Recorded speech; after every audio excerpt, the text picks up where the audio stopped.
والصلاة والسلام والتحية والإكرام على سيد الأنبياء والمرسلين أبي القاسم المصطفى محمد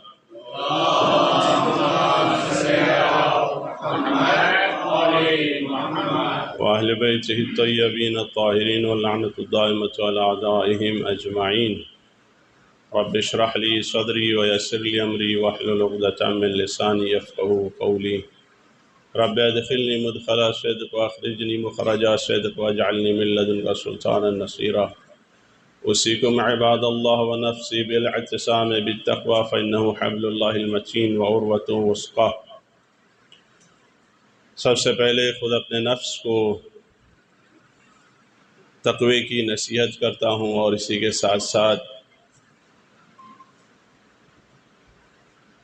حاضرین کے لیے بھی تقوی کی دعوت کے ساتھ دعا ہے کہ پروردگار ہم سب کو توفیق تقوی عنایت فرمائے۔ آج کی شب کہ جو شب نیمہ شعبان بہت ہی بابرکت شب ہے، شب قدر کی طرح ایک شب ہے کہ جو ہمیں تقوی حاصل کرنے میں مددگار ہے، معاون ہے، اور اس شب میں بھی جہاں ہم بہت ساری چیزیں خداوند عالم کی بارگاہ میں مطالبہ کریں، اگر آپ دعاؤں کا بھی محور دیکھیں آج کی شب میں، آنے والی شب میں، تو اس کا محور یہی ملے گا کہ ہمیں تقوی حاصل ہو جائے۔ یہ شب کے جسے شب برات لیلۃ البراء بھی کہا جاتا ہے، کہ جسے لوگوں نے شب برات بنا دیا، دولہا کی شب بنا دیا، شادی کی شب بنا دیا، کہ جو شب برات تھی اور شب برات ہے کہ جہنم سے نجات کی شب ہے، جہنم سے برات کی شب ہے، برائیوں سے برات کی شب ہے، گناہوں سے برات کی شب ہے، نہ کہ باراتیوں کی شب ہے کہ شب برات ہے دولہا نظر نہیں آتا، وہ بحر نور میں شاید ابھی نہاتے ہیں۔ ہمیں غور کرنا چاہیے، یہی ہے کہ جب صحیح سے ہمیں پتہ نہ ہو، فلسفہ دین پتہ نہ ہو، مقصد دین پتہ نہ ہو، تو اسی طرح کی چیزوں کو اس کی حقیقت سے ہم ڈائیورٹ کر دیتے ہیں، بدل دیتے ہیں، ہٹا دیتے ہیں، کہ آنے والی شب کہ اس شب میں ہمیں عبادت کرنا ہے، اور عبادت کے ذریعے سے تقوی حاصل کرنا ہے، کیونکہ اصحاب امام کے لیے تقوی سب سے اہم ہے۔ ہر میدان میں تقوی، ہر جہت سے تقوی۔ تقوی ایک ایسی کوالٹی ہے، ایک ایسی صفت ہے کہ جس کی ضرورت ہر چیز میں ہے، چاہے کاروبار ہو وہاں بھی تقوی کی ضرورت ہے، شادی بیاہ کے رسومات ہو اس میں بھی تقوی کی ضرورت ہے، اسکول کالج وغیرہ ہو وہاں پر بھی تقوی کی ضرورت ہے، اور ہم لوگوں کو تو سب سے زیادہ تقوی کی ضرورت ہے۔ لہٰذا اہم ترین عنوان جو اسلام کا ہے، اور حقیقت میں دیکھیے مظلوم ترین عنوان ہے، پچھلے کئی خطبوں میں مسلسل آیتوں کے ذریعے سے آپ کی خدمت میں کچھ باتیں عرض کیا کہ تقوی کیسے حاصل ہوتا ہے، حتیٰ کہ سوشل ایکٹیویٹیز کے ذریعے سے بھی عرض کیا تھا آپ کی خدمت میں کہ انسان کو تقوی حاصل ہو سکتا ہے۔ ایسا نہیں کہ سماج سیوا کا، سوشل ایکٹیویٹیز کا تقوی سے کوئی تعلق نہیں ہے، نہیں، ہر عمل کا تعلق تقوی سے ہے۔ ہر عمل، ہر اقدام، ہر ایکٹیویٹی ہمیں تقوی کی طرف لے کر جانا چاہیے کہ ہمیں وہ ملکہ حاصل ہو جائے کہ ہم گناہوں سے دور رہیں، گناہوں سے اپنے آپ کو بچا کر رکھیں، برائیوں سے اپنے آپ کو بچا کر رکھیں۔ لہذا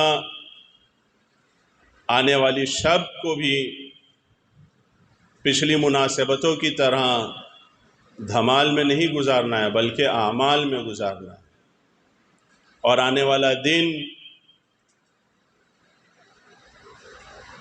نیمہ شعبان، 15 شعبان، اس دن بھی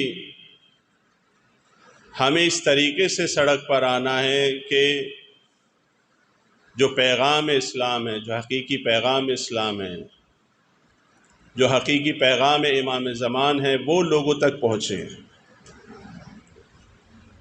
بہت ساری ایکٹیویٹیز ہیں کہ جس کی ضرورت ہے سماج میں، ایسے کام، ایسے اعمال ہمیں نہیں کرنا ہے کہ جس سے عوام امام سے نزدیک آنے کے بجائے دور ہو جائے۔ کچھ نہ صحیح سڑک پر کھڑے ہوں، سبیل لگائیں امام مہدی علیہ السلام کے نام سے، کھانے کی سبیل لگائیں، کتابوں کی سبیل لگائیں۔ خود سبیل کا بھی کانسیپٹ بڑا عجیب ہو کے رہ گیا ہے۔ ایک تو سبیل کو محدود کر دیا گیا پانی میں کہ جو پانی کا منڈپ ہو بس اسی کو سبیل کہا جاتا ہے، اس کے علاوہ کچھ اور چیز کو سبیل نہیں کہا جاتا ہے۔ سبیل کا مطلب کیا ہے؟ سبیل یعنی راستہ۔ کس چیز کا راستہ؟ سبیل امام حسین علیہ السلام کا مطلب کیا ہے؟ یعنی امام حسین علیہ السلام کا راستہ۔ یعنی آپ یہ جو لکڑیوں سے بنا ہوا ایک منڈپ ہے کہ جس کا عنوان دیا گیا ہے سبیل امام حسین، اگر آپ اس منڈپ میں آئیں گے تو یہاں سے آپ کو کہاں کا راستہ ملے گا؟ امام حسین علیہ السلام کا راستہ ملے گا، نہ کہ گٹکا خوروں کا راستہ ملے گا، نہ کہ پان خوروں کا راستہ ملے گا۔ واقعاً ہم وہ انوائرمنٹ کریٹ کرتے ہیں اس سبیل کے اندر کہ آنے والے آدمی کو امام حسین کا راستہ ملے، یہ ہمیں سوچنا چاہیے۔ اسی طرح امام حسین تک پہنچانے کا ذریعہ جو ہے، راستہ جو ہے، وہ صرف پانی ہے؟ کیا کتابیں نہیں ہیں امام حسین تک پہنچانے کے لیے؟ کتابوں کے ذریعے سے انسان امام حسین تک نہیں پہنچ سکتا ہے؟ پہنچ سکتا ہے، کیوں نہیں پہنچ سکتا ہے؟ اسی طریقے سے بہت ساری اور ایکٹیویٹیز ہیں کہ جس کے ذریعے سے انسان امام حسین تک پہنچ سکتا ہے، اہل بیت اطہار تک پہنچ سکتا ہے۔ ائمہ کے اصحاب کی زندگی میں دیکھیے، ائمہ کے اصحاب نے کیا کیا ہے، کس طریقے سے لوگوں کو خدا تک پہنچایا ہے، امام تک پہنچایا ہے، کس طریقے سے پہنچایا ہے۔ اپنے ہر عمل سے امام تک پہنچایا ہے لوگوں کو، اپنی دعاؤں کے ذریعے سے امام تک پہنچایا ہے، اپنی نمازوں کے ذریعے سے امام تک پہنچایا ہے، حتیٰ کہ اپنی سوشل ایکٹیویٹیز کے ذریعے سے امام تک پہنچایا ہے۔ اگر کسی ظالم حکمران کی حکومت میں ہے تو وہاں پر بھی لوگوں کو امام تک پہنچانے کا ذریعہ بن رہے ہیں، وہاں پر بھی وہی بات کر رہے ہیں جو حق ہے۔ لہٰذا ہمیں بھی یہی کرنا ہے کہ ہمارے ایک ایک عمل سے ہمیں عالم انسانیت کو منجی عالم بشریت تک پہنچانا ہے۔ ہمارے زمانے کے امام مہدی عجل اللہ تعالی فرجہ الشریف،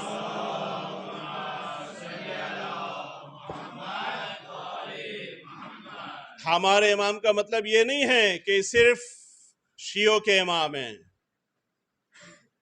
نہ منجی عالم بشریت ہیں، عالم انسانیت کو ہمیں امام تک پہنچانا ہے۔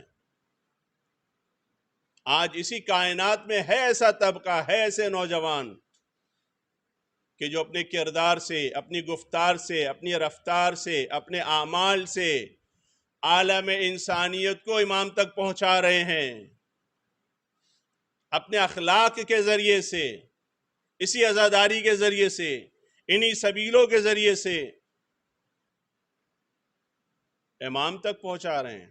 کہ آج عالم انسانیت سٹڈی کر رہی ہے کہ کون ہے مہدی، کہ جس نے ان نوجوانوں میں اتنی قوت دے رکھی ہے کہ ہر طرح سے سینکشن ہے ان لوگوں پر، پابندی ہے، لیکن اس کے باوجود یہ ترقی کرتے جا رہے ہیں۔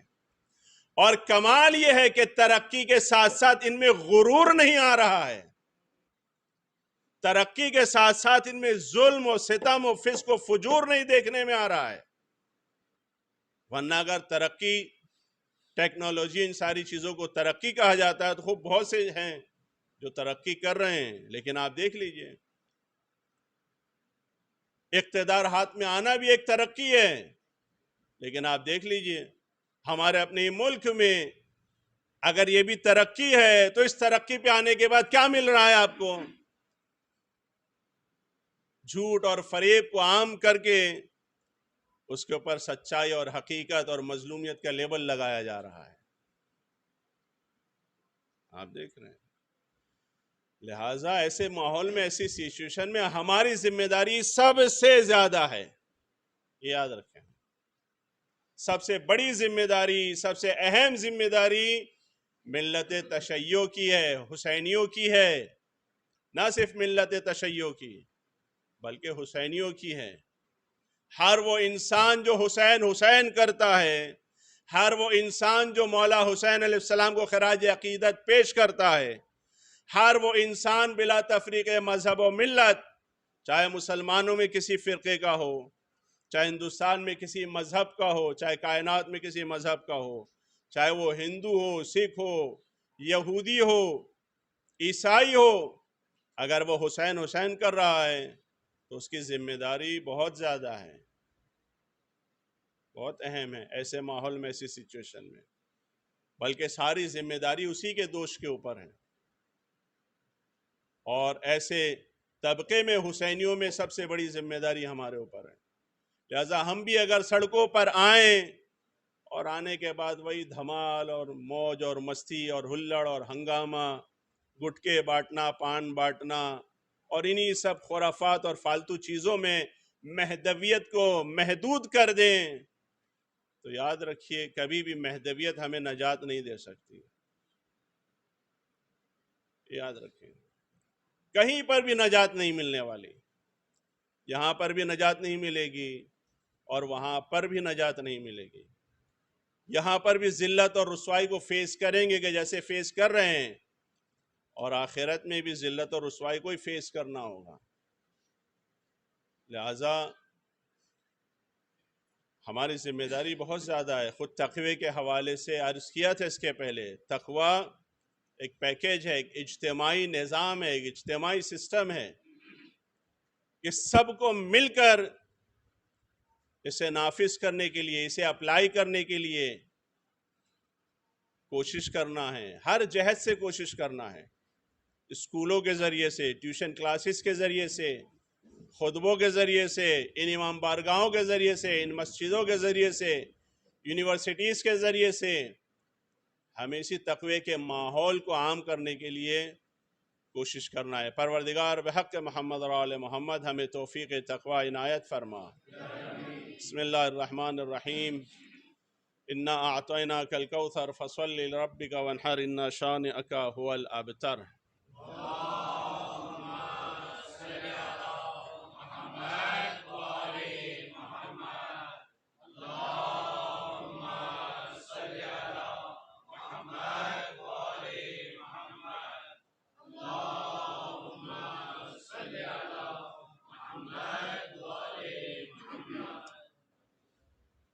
اعوذ باللہ من الشیطان الرجیم، بسم اللہ الرحمن الرحیم۔ الحمد لله رب العالمين بارئ الخلائق أجمعين باعث الأنبياء والمرسلين والصلاة والسلام والتحية والإكرام على سيد الأنبياء والمرسلين حبيب إله العالمين بالقاسم مصطفى محمد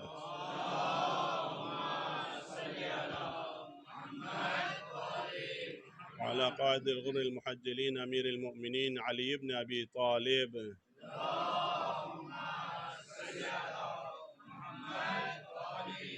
وعلى بضعة خاتم النبيين فاطمة بنت محمد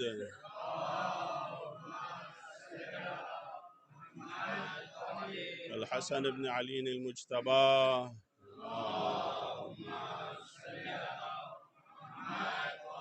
والحسين بن علي الشهيد بكربلاء وعلي بن الحسين زين العابدين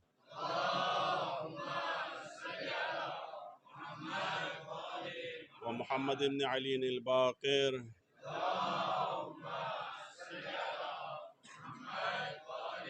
وجعفر بن محمد الصادق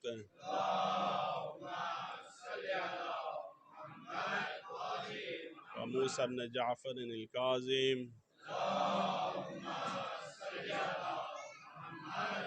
وعلي بن موسى الرضا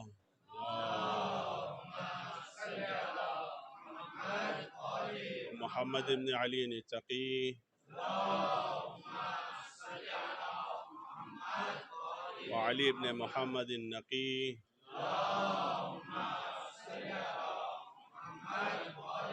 والحسن بن علي العسكري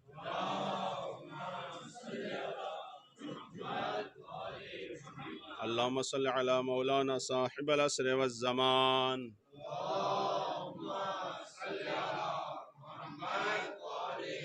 اللهم عجل فرج وساحل مخرج واللعنة الدائمة على أعدائهم أجمعين. أوصيكم عباد الله ونفسي بالاعتصام بالتقوى فإنه حبل الله المتين وعروته الوثقى. دوبارہ سب سے پہلے میں اپنے نفس کو تقوی کی نصیحت کرتا ہوں اور اسی کے ساتھ ساتھ آپ تمام کو تقوی کی دعوت دیتے ہوئے دعا ہے کہ پروردگار ہمیں توفیق تقوی عنایت فرمائے۔ دوسرے خطبے کے حوالے سے کئی مناسبتیں ہمارے سامنے ہیں۔ سب سے پہلی مناسبت ولادت باسعادت حضرت مہدی اجل اللہ تعالی فرجہ الشریف،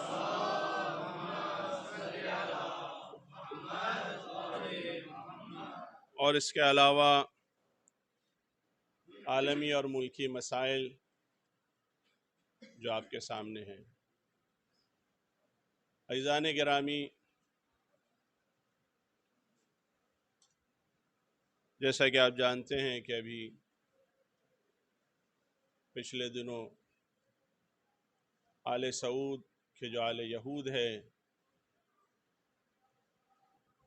اس کی حکومت اور سلطنت اور اس کی بادشاہت میں جہاں مسلسل ظلم و ستم کا سلسلہ جاری ہے، پچھلے دنوں پھر کچھ اہل بیت اطہار کے چاہنے والوں کو شہید کر دیا گیا، اور اسی کے ساتھ ساتھ پاکستان میں بھی اہل بیت اطہار کے چاہنے والوں کی شہادت کا سلسلہ جاری ہے۔ بہرحال یہ تمام ممالک کہ جہاں پر اہل بیت اطہار کے چاہنے والے شہید ہو رہے ہیں، اپنے وظیفے پر عمل کر رہے ہیں، اپنی ذمہ داریوں کو سمجھ رہے ہیں، اور الحمدللہ اپنے مقصد کی طرف، اپنے ہدف کی طرف گامزن ہیں۔ ہم کہ جو اپنے ملک میں بہت ہی پیس کا اعلان کرتے ہیں، دعویٰ کرتے ہیں، امنیت کا دعویٰ کرتے ہیں، سکون کا دعویٰ کرتے ہیں، سوال یہ ہے کہ کیا ہم اپنے وظیفے کو، اپنی ذمہ داریوں کو انجام دے رہے ہیں؟ کہ جہاں پر امنیت نہیں ہے، جہاں پر ہر سٹیٹمنٹ کے اوپر، ہر ایکشن کے اوپر شہادت لکھی ہوئی ہے، اور پھر بھی وہ پرواہ نہیں کر رہے ہیں، اور علماء کی رہبری میں، علماء کی قیادت میں اتحاد کے ساتھ مقصد کی طرف رواں دواں ہیں، گامزن ہیں، بڑھتے جا رہے ہیں، آئے دن جنازے اٹھا رہے ہیں لیکن پرواہ نہیں کر رہے ہیں۔ اور ہم ہیں کہ ذرا ذرا سے معاملے پہ مصلحتوں کا شکار ہو جاتے ہیں۔ شہادت کا سلسلہ شروع ہی نہیں ہوا ہے تو یہ حال ہے، اور شروع نہیں ہونے کی وجہ بھی یہی ہے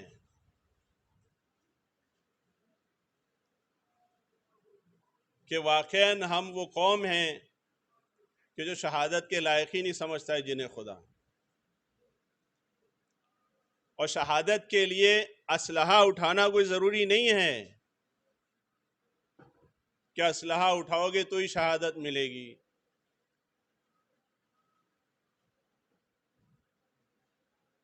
ویپن اٹھاؤ گے تو ہی شہادت ملے گی اور وہی شہادت ہے، نہیں۔ جو اہل قلم ہیں، قلم کے ذریعے سے، جو اہل بیان ہے اپنے بیان کے ذریعے سے، جو شاعر ہے اپنے کلام کے ذریعے سے، جو خطیب ہے اپنی خطابت کے ذریعے سے اپنے وظیفے پر عمل کریں، اپنی ذمہ داریوں پر عمل کریں۔ ہمارے کتنے اشعار ہوتے ہیں، آپ دیکھ لیجئے کہ جو ہمارے زمانے میں جو ظلم و ستم ہو رہا ہے یا جو ہمارے نوجوان شہید ہو رہے ہیں، ان کے حوالے سے اویئرنیس کرنے، بیداری کے اشعار ہوں، کتنے ہیں؟ یا ہمیں کتنے کام کی ضرورت ہے، کتنی فعالیت کی ضرورت ہے، کتنی ایکٹیویٹیز کی ضرورت ہے۔ آپ غور کر لیجئے کہ عالم یہ ہے کہ لوگ پارٹی جوائن کرنے کے بعد باقاعدہ نیتاؤں کی، سربراہوں کی غلامی کرتے ہیں، لیکن افسوس خدا کی اور اہل بیت کی نمائندگی نہیں کرتے ہیں۔ پارٹی میں جڑنا عیب نہیں ہے، جڑیے، کوئی حرج نہیں پارٹی سے، لیکن پارٹی والا ہو کے بن جانا یہ عیب ہے۔ پارٹی والا مت بنیے۔ ہمیں ہر میدان میں، ہر جگہ پر حق کو سر بلند رکھنا ہے، حق کا ساتھ دینا ہے، حقیقت کا ساتھ دینا ہے۔ روز بروز ہندوستان جن حالات کی طرف جا رہا ہے، ہم سب کی ذمہ داری بہت سنگین ہے۔ آپ نے دیکھا ہوگا، سنا ہے، کرناٹک میں بھی ہائی کورٹ نے کیا سنایا فیصلہ کہ حجاب اسلام میں نہیں ہے۔ خوب یہ کوئی فیصلہ ہے؟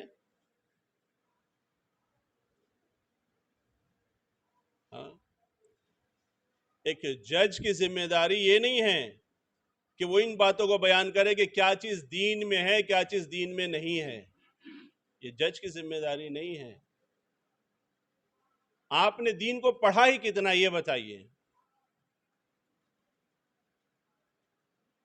ورنہ اگر یہی دیکھ لیں آپ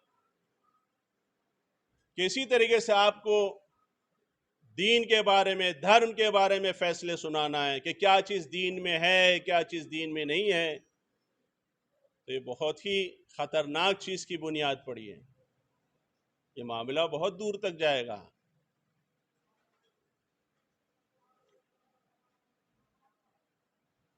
اور ان تمام حالات میں بھی ہم لوگوں نے اپنا وہ رول ادا نہیں کیا کہ جو کرنا چاہیے۔ کیوں آخر؟ کیونکہ جس کو دیکھو وہ کسی نہ کسی پارٹی سے جڑا ہوا ہے۔ کوئی کسی پارٹی کی نمائندگی کر رہا ہے، کوئی کسی پارٹی کی نمائندگی کر رہا ہے۔ خوب حق کی نمائندگی کرو۔ ایمانداری کی نمائندگی کرو، سچائی کی نمائندگی کرو، پلاننگ کرو۔ دشمن باطل کے لیے پلاننگ کر رہا ہے اور ہم حق کے لیے پلاننگ نہیں کر رہے ہیں۔ یا مثال کے طور پر اس طرف بہت آواز ابھی اس طرف سنائی میں آنے لگی، ہمارے اپنے اگر اسکول ہوتے تو یہ سب نہیں ہوتا، ہمارے اپنے کالج ہوتے تو یہ سب نہیں ہوتا، ہماری اپنی یونیورسٹی ہوتی تو یہ سب نہیں ہوتا۔ خوب یہ حل ہے۔ ہندوستان میں جو ہندوستانی دستور العمل ہے اس کے حساب سے وہ ہمارا حق ہے۔ یقیناً آپ کا اپنا اسکول ہونا چاہیے، لیکن اس وجہ سے نہیں کہ آپ کے ساتھ اس طرح ہو رہا ہے لہذا آپ کا اگر اسکول ہوتا، یہ کون سی بات ہو گئی؟ آپ کا اسکول بالکل ہو، آپ کا کالج بالکل ہو، آپ کی یونیورسٹی بالکل ہو، اور ایسا نہیں کہ نہیں ہے، ہیں جو ہیں، کیا وہ واقعاً اپنا حق ادا کر رہی ہیں؟ تو پھر کیا فرق پڑا؟ ہو یا نہیں ہو، کیا فرق پڑتا ہے؟ کیا فرق پڑتا ہے؟ ہیں آپ کے اپنے اسکول، ہیں آپ کے اپنے کالج کہ جہاں پر پوری طرح آزادی ہے، حجاب کمپلسری نہیں ہے، چاہو تو حجاب کرو، چاہو تو نہ کرو، کیا فرق پڑا؟ یہ کوئی حل نہیں ہے۔ بنیادوں کے اوپر کام کرنا ہوگا، ان نظریات کے اوپر کام کرنا ہوگا کہ جن نظریات کو بیس بنا کر لوگ اقتدار میں آئے اور جن نظریات کو بیس بنا کر لوگوں میں نفرتیں پھیلا رہے ہیں، ان پہ کام کرنا ہوگا۔ خداوند عالم کا وعدہ ہی آپ کے ساتھ، ہمارے ساتھ، لیکن ہم ہیں کہ اس وعدے کو پورا کریں نا۔ خدا کے ساتھ بھی جو ہماری ذمہ داری ہے، ہماری رسپانسبلٹی ہے، اس کو ہم ادا کریں۔ آئے دن، ہر مہینے، ہر ہفتے کوئی نہ کوئی سازش ہمارے خلاف اعلان ہوتی ہے اور ہم بس واٹس ایپ پہ اور ٹویٹر پہ، فیس بک پہ کچھ باتیں لکھنے کے بعد پھر ختم ہو جاتا ہے سلسلہ۔ یا ابھی جو فلم آئی ہے، آپ اسی کو دیکھ لیجئے کہ جس کے ڈائریکٹر صاحب کہہ رہے ہیں کہ اعتراض کرنے والوں کو اتہاس پڑھنے کی ضرورت ہے۔ خوب فلم سے اندازہ ہو گیا کہ خود آپ نے کتنا اتہاس پڑھ رکھا ہے، آپ کی کمائی سے اندازہ ہو گیا کہ آپ نے اتہاس کتنا پڑھ رکھا ہے۔ آپ کی فلم تو خود پنڈت لوگ مخالفت کر رہے ہیں کہ آپ سمجھ رہے تھے کہ جن کے لیے ہم نے حق کو ظاہر کیا ہے، سچائی کو ظاہر کیا ہے، اور اگر سچائی ظاہر کرنے کی ہی بات ہے تو ان دلت مظلوموں کے ساتھ جو کچھ ہوا اور اس کی سچائی جو ظاہر ہوئی تھی، کیا ان کو بھی ان کا برابر کا حق ملا؟ نہیں ملا۔ آپ دیکھ رہے ہیں ساری چیزیں کیوں ہو رہی ہیں، اور ان ساری چیزوں کا حل ہم بہت چھوٹی چھوٹی چیزوں میں تلاش کرتے ہیں۔ نہیں، بنیادی طور پہ ہمیں کام کرنا ہوگا، بنیادی طور پہ ہمیں ایکٹیو ہونا ہوگا۔ واقعاً ہمیں سمجھنا ہوگا دین چاہتا کیا ہے ہم سے۔ آج دشمن جو کامیاب ہے، پلاننگ کی وجہ سے کامیاب ہے اور آپسی اتحاد کی وجہ سے کامیاب ہے، اپنے باطل مقصد میں جو کامیاب ہے، اور یہ چیزیں جہاں بھی ہوں گی وہ کامیاب ہوگا۔ ہم سے بھی مطالبہ یہی کیا ہے، اور یہ چیز ثابت ہوئی ہے کہ جب راہ حق پر چلنے والوں نے بھی پلاننگ کیا ہے، متحد رہے، قیادت کے مطابق چلے، ہر قدم پہ کامیابی ملی ہے۔ چاہے وہ یمن کے پابرہنہ ہوں کہ آج ان یمنیوں کو روز بروز کامیابی جو مل رہی ہے کیا ہے، وجہ کیا ہے؟ یہی چیزیں ہیں، برنامہ ریزی ہے، پلاننگ ہے، یونٹی ہے، لیڈرشپ ہے اور عمل ہے، میدان عمل میں ہے۔ نائجیریا میں آپ دیکھ لیجئے، کروڑوں کی تعداد میں لوگ جو اسلام کی طرف آئے، کیا وجہ ہے؟ یہی چیزیں ہیں، برنامہ ریزی ہے، پلاننگ ہے، یونٹی ہے، لیڈرشپ ہے اور عمل ہے کہ اگر ابراہیم زکزکی صاحب ایک عرصے تک جیل میں رہے تو انہوں نے اپنی تحریک ختم نہیں کر دی، تحریک جاری رہی، موومنٹ جاری رہی، موومنٹ رکی نہیں۔ کیوں؟ چونکہ موومنٹ کسی فرد کی محتاج نہیں تھی، ایک نظام سے وابستہ تھی۔ جس طریقے سے آج ہمارا امام پردے غیب میں ہے، لیکن ایک نظام ہے، نظام مرجعیت، نظام ولایت فقیہ، کہ نظام کہ جو وابستہ ہے امام سے۔ آپ جب دیکھیں اسی نظام کی، اسی قیادت کی، اسی مرجعیت کی لوگوں نے پیروی کی، اطاعت کی، تو آج کس طریقے سے سر بلند ہیں یہ؟ لبنان میں ہیں، سر بلند ہیں، ایران میں ہیں، سر بلند ہیں، عراق بھی دیکھ لیجئے، روز بروز حالات کے اعتبار سے مسائل آ رہے ہیں، مشکلات آ رہی ہیں، لیکن ترقی کی طرف جا رہا ہے، مضبوط ہوتا جا رہا ہے۔ نائجیریا دیکھیے، یمن دیکھیے، آپ کے سامنے ساری مثالیں ہیں۔ اور اللہ کا یہ وعدہ صرف انہی لوگوں سے نہیں ہے، ہم سے بھی ہے کہ جو ہم رہ رہے ہیں۔ بارہا آپ سے کہا کہ چھوڑیے اس پورے ملک کو، ہم جہاں رہتے ہیں وہیں پر ہم اللہ کی ان تعلیمات کے اوپر عمل کریں۔ خدا کا وعدہ ہمارے ساتھ بھی ہے، اور ہیں اسی ہندوستان میں بھی ایسے علاقے ہیں کہ جہاں پر لوگ منظم کام کر رہے ہیں، ایکٹیویٹیز انجام دے رہے ہیں۔ ایسے لوگ ہیں کہ جنہوں نے ان ظالموں کو شکست دی ہے، ہرایا ہے، نا امید نہیں ہوئے۔ یہ شرک ہے کہ ایک مسلمان کہے کہ اب بی جے پی کو کوئی نہیں ہرا سکتا، شرک ہے، یہ شرک ہے۔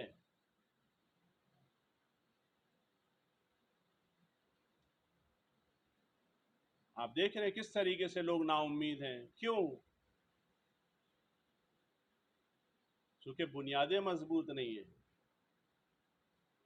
اور واقعاً افسوس اس وقت ہو جاتا ہے کہ جب ایک انسان حسینی ہو، جس کے سامنے کربلا موجود ہو، اور وہ کہے کہ بی جے پی کو اب کوئی نہیں ہرا سکتا ہے، اتنے افسوس کی بات ہے، اتنے شرم کی بات ہے۔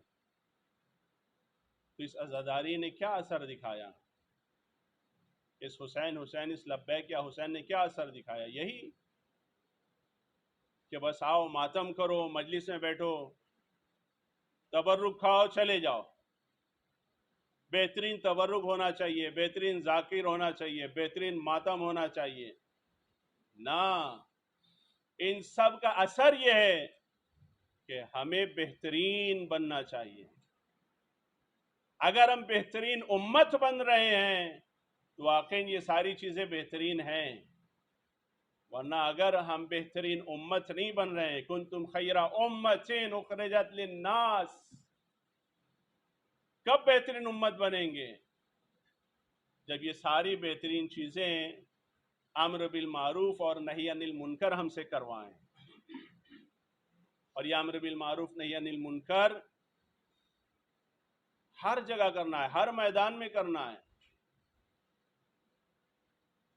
ایک مسجد اور امام باڑہ اور انجمن سے لے کے ملکی سطح کے اوپر، نہ کہ نا امید ہو جانا ہے،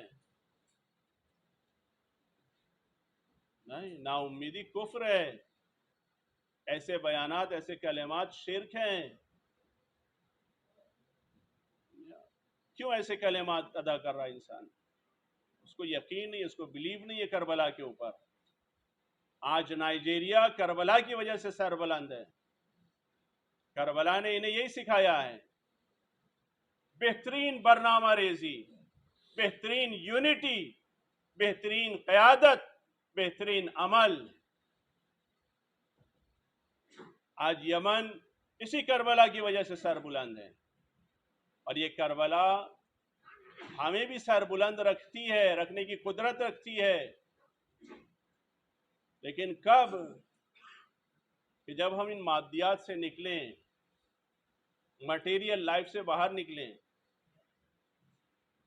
نہ کہ مادیات میں گرفتار رہیں. ہم خدا کے واسطے ان چیزوں کے فلسفے کو سمجھنے کی کوشش کریں، مہدویت کو سمجھیں کہ مہدویت کیا ہے. آنے والی رات، اس میں خداوند عالم سے یہی قوت مانگے ہم. پروردگار مجھے قوت دے، مجھے طاقت دے، مجھے ظالموں کے سامنے جھکا نہیں. میری زبان سے ایسے کلمات نہ آئے کہ جو شرک ہوں. میرے اوپر ان حاکموں کا، ان حکمرانوں کا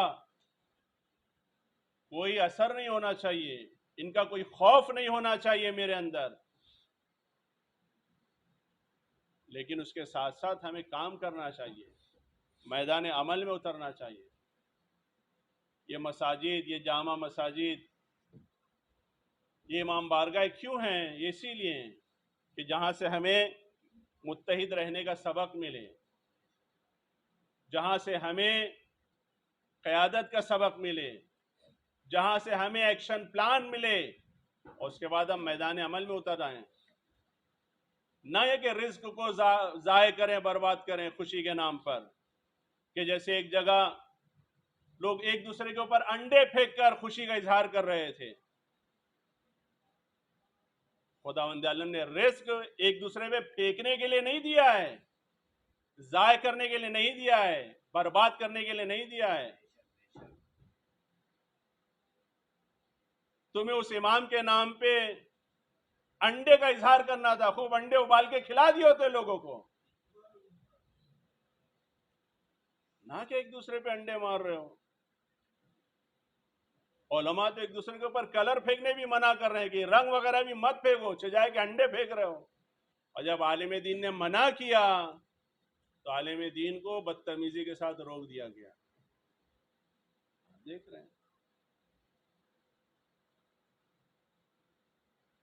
کہ اس نماز نے، ان عبادتوں نے، اس کربلا نے اخلاق پہ بھی اثر نہیں کیا، اخلاق کو بھی چینج نہیں کیا انسان کے، زبان کو بھی چینج نہیں کیا، مزاج کو بھی چینج نہیں کیا. وہ کربلا جس نے وہب کو چینج کر دیا، جس نے سعید کو چینج کر دیا، جس نے زہیر کو چینج کر دیا، جس نے حور کو چینج کر دیا. لیکن کیا وجہ ہے کہ نسلوں میں کربلا ہے لیکن عقلوں میں کربلا نہیں دکھ رہی؟ کیا وجہ ہے؟ ان ساری چیزوں کی گہرائیوں پہ غور کریں. عزیزان گرامی، آپ کے درمیان جو سلسلہ شروع ہوا ہے ایکٹیویٹیز کا، فعالیت کا، آپ دیکھ رہے ہیں آئے دن کچھ نہ کچھ سلسلہ شروع ہوتا جا رہا ہے اور آگے بڑھتا جا رہا ہے. نماز جمعہ سے سلسلہ شروع ہوا، مدرسہ شروع ہوا، الحمدللہ کتابیں بھی آ گئی ہیں، لائبریری کا سلسلہ بھی شروع ہوا ہے. بچوں کے اندر زیادہ سے زیادہ شوق پیدا کیجیے، موبائل سے دور رکھیے، کتابوں سے مانوس کرائیے بچوں کو کہ کتابوں سے سیکھیں، کتابیں پڑھیں، کتابوں کا شوق ہو بچوں کے اندر. لہذا آپ سے گزارش ہے کہ ان کتابوں کو بھی زیادہ سے زیادہ استفادہ کریں. اور اسی کے ساتھ ساتھ آنے والی رات کہ جو عرض کیا بہت ہی اہم رات ہے، اس رات میں بھی بالخصوص ایک دوسرے کو دعاؤں میں یاد رکھیے. یمن کو فراموش نہ کریں، بالکل نائجیریا کو، بحرین کو، سعودیہ کو، اور خاص طور سے خود آپ کے اپنے ملک کو، مظلوموں کو بھی فراموش نہ کریں اس ملک کے، اور ظالموں کو بھی فراموش نہ کریں. بے خبر نہ رہیں ظالموں سے. اگر آسانی سے، آرام سے آپ کو آج عبادت کرنے مل رہی ہے، سجدے کرنے مل رہے ہیں، تو یہ نہ سوچے کہ اسلام آزاد ہے میرے ملک میں، تو آزاداری آزاد ہے. کربلا آزاد ہے، نہیں، ہم سب غلام ہو چکے ہیں، اور اس غلامی سے ہمیں صرف کربلا نکال سکتی ہے۔ کب؟ جب کربلا کو ہم ان مادیات سے باہر نکال کر لائیں۔ لہذا خاص طور سے دعا کیجئے آج کی شب میں، نیمہ شعبان میں۔ اسی کے ساتھ ساتھ آپ نے سنا ہوگا کہ پچھلے دنوں آیت اللہ العظمیٰ علوی گرگانی صاحب کا بھی انتقال ہو گیا۔ ایک عظیم انسان ہمارے درمیان سے چلا گیا کہ جو حامی انقلاب تھے، حامی مستضعفین و مظلومین تھے، حامی رہبر تھے، حامی ولایت تھے، مدافع تھے، اور کافی فعالیت ایکٹیویٹیز انجام دی انہوں نے۔ اور اسی طریقے سے اور بھی ہستیاں موجود ہیں، آپ سے گزارش ہے کہ ان کو زندگی میں انہیں پہچاننے کی کوشش کیجیے۔ اسی لیے ہمارے مدرسے کا بھی اگر آپ دیکھیں تو جو کیریکولم ہے اس کے اندر یہی ہے کہ جو مراجع موجود ہیں، جو مجتہدین موجود ہیں، جو فقہا موجود ہیں، جو انقلابی شخصیتیں موجود ہیں، باقاعدہ ان کا بھی ہم بچوں کو ان کی زندگی میں تعارف کراتے ہیں، ان کی کتابوں سے تعارف کراتے ہیں، تاکہ زندگی میں آشنا ہو، ان سے استفادہ کریں۔ مرنے کے بعد ہم پہچاننے کی کوشش کرتے ہیں کہ ارے کیا تھے، کتنے عظیم تھے، اتنا عظیم انسان چلا گیا۔ نہیں، جب زیارتوں پہ بھی جائیں تو ہم واقعاً ہم ملے ان ہستیوں سے، ان بزرگان سے، لیکن ہم ہیں کہ نہیں ملتے ہیں، سمجھتے ہیں کہ نہیں اس کے اندر ثواب نہیں ہے، ثواب بس زیارت زری کے پاس ہے، وہ بھی زری چپکنا چاہیے زری سے، اگر جب تک میں زری سے چپکوں گا نہیں زیارت قبول نہیں۔ خوب یہ سارے کانسیپٹ کو سمجھنے کی ضرورت ہے، تعلیم کی ضرورت ہے، تربیت کی ضرورت ہے۔ پروردگار بحق محمد اور آل محمد امام زمانہ کے ظہور میں تعجیل فرما، ان کے ظہور کو ہمارے لیے عافیت قرار دے، ہم کو ان کے اعوان و انصار میں شمار فرما، ہمارے مرحومین کی مغفرت فرما، ان کے درجات عالی فرما۔ پروردگار ہمارے بچوں کو دنیا اور آخرت کے ہر امتحان میں کامیابی و کامرانی عنایت فرما۔ پروردگار مقامات مقدسہ کے محافظین کی حفاظت فرما۔ پروردگار مستضعفین جہان، علماء اکرام، مراجع اکرام، بالخصوص مرجع عالی قدر آقا سستانی، رہبر معظم آقا خامنہئی کی حفاظت فرما۔ پروردگار دشمنان اسلام، بالخصوص امریکہ، اسرائیل، برطانیہ، آل سعود، داعش کو ذلیل و خوار و نیست و نابود فرما۔ بسم اللہ الرحمن الرحیم۔ والعصر ان الانسان لفی خسر الا الذین آمنوا وعملوا الصالحات وتواصوا بالحق وتواصوا بالصبر۔